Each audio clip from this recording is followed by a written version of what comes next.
Now, I am in fact something of a movie enthusiast. I have spent a large amount of my time just binging movies, good, bad, and everything in between, and I mean everything. But even after watching all of these movies, there are some that I wish that there were more of. Some genres these days are completely oversaturated and frankly just done to death. And though there are still creative and new ones coming out, there are some that I wish the industry would revisit and hopefully redo. And here are my 3 types of movies that I wish that there were more of.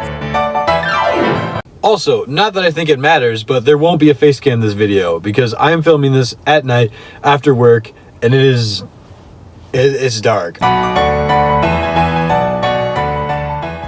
Horror is something I've talked about on this channel before, and I'm quite passionate for it. But the thing is that even as a kid, I had a sort of itch for horror, and I just really couldn't scratch it at that age, as obviously I wasn't allowed to go and see the new horror movies. So as a kid, I had the typical lineup of things that traumatized me, and I do count some of those, but the only horror movie that I've ever really seen that is necessarily for kids, and I watched it way later in life, was Scary Stories to Tell in the Dark. And I do actually recommend that. It's not the worst thing in the world. But my point here today is that horror movies don't need to be PG to be for kids, and horror movies don't need to be R to be a good movie. A perfect and probably the best example of this is Coraline. It's one that I'm sure you've heard people talk about as movies that have traumatized them and whatnot, but Coraline is a spectacular movie and I loved seeing it in theaters again, and it's one of my personal favorites. But the point I'm trying to make is that as awesome of a story as it has and as scary of a plot as it has, it is definitely something that you can watch as a kid or as an adult and have a good time with. Another example of this is Nine, a movie that is very near and dear to my heart, but is also something that you can definitely enjoy as an adult and probably more so, but also get freaked out watching as a kid. Unfortunately, there aren't that many examples. There just aren't. Horror is something that is very clearly specifically targeted towards adults in our age, and I just think that that's unnecessary. Now, obviously, no, I'm not saying that every movie should be dumbed down for kids, but I feel like there's a lot of horror movies that I've seen that have just been ramped up, you know, thrown an extra boob shot in there and added some extra blood here and did their best to push it to R, but even a good PG-13 movie can be scary. So I guess what I'm looking for is more horror for kids.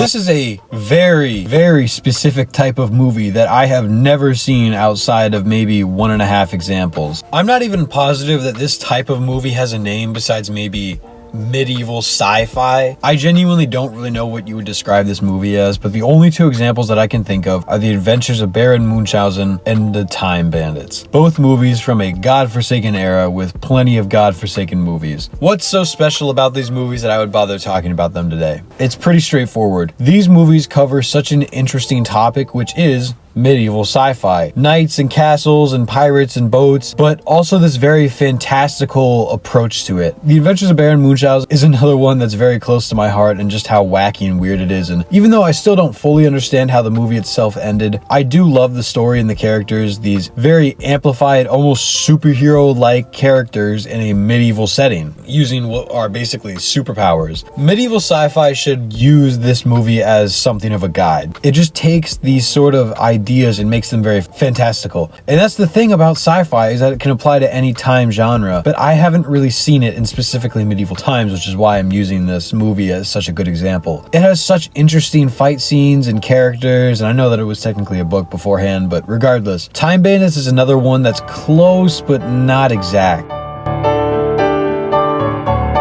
We all love dinosaurs, and even though they're not technically historically accurate, as we've found, listen, they existed like a few billion years before us. I don't expect to get them right. Anyways, the point I'm trying to make is that dinosaur movies are pretty much dominated, owned, and sold by the Jurassic Park franchise. I love the Jurassic movies, and I have some things to say about some of them. I love them as a whole, and I think that they're very, very good movies. But here's the problem. If you think of a dinosaur movie, that's all you think of. And that's not necessarily a bad thing. It doesn't leave much room in the market for anybody else. Now, we did get 65 last year with Adam Driver, but that doesn't entirely count. The point I'm trying to make is that dinosaurs are a very rare thing to see in movies that aren't like either insanely and intentionally wacky, or it's just another Jurassic Park. And now we are actually seeing a switch up later this year, not with the new Jurassic Park, but with this bad boy here, Vietnam Dinosaurs, as I've heard it described. Now, I have not, of course, read the book, so I have absolutely no idea if this will be any good, but I think Vietnam and dinosaurs, or just dinosaurs in general, are pretty badass. And I think that it's pretty clear that right now that a lot of companies are just scared to make anything that's not Jurassic Jurassic Park dinosaur themed, but the fact is, dinosaurs sell themselves. It doesn't have to be a kid's movie. Adults like badass dinosaurs too, so I feel like it already sells itself to pretty much anybody who just likes dinosaurs. And I think specifically, the best thing that they could do is a dinosaur horror. Let me explain. I've seen a few analog horror style dinosaur videos so far, and all of them have been pretty alright. Originally, when I heard of the new Jurassic Park, I heard dinosaur horror, more blood, more gore, etc. I got kind of excited because dinosaurs are freaking terrifying, dude. These unstoppable killing machines, most of which are like at least 3 to 4 times the size of a normal person, those are freaking terrifying, dude. I think because there's this sort of rise of animalistic horror, now is the perfect time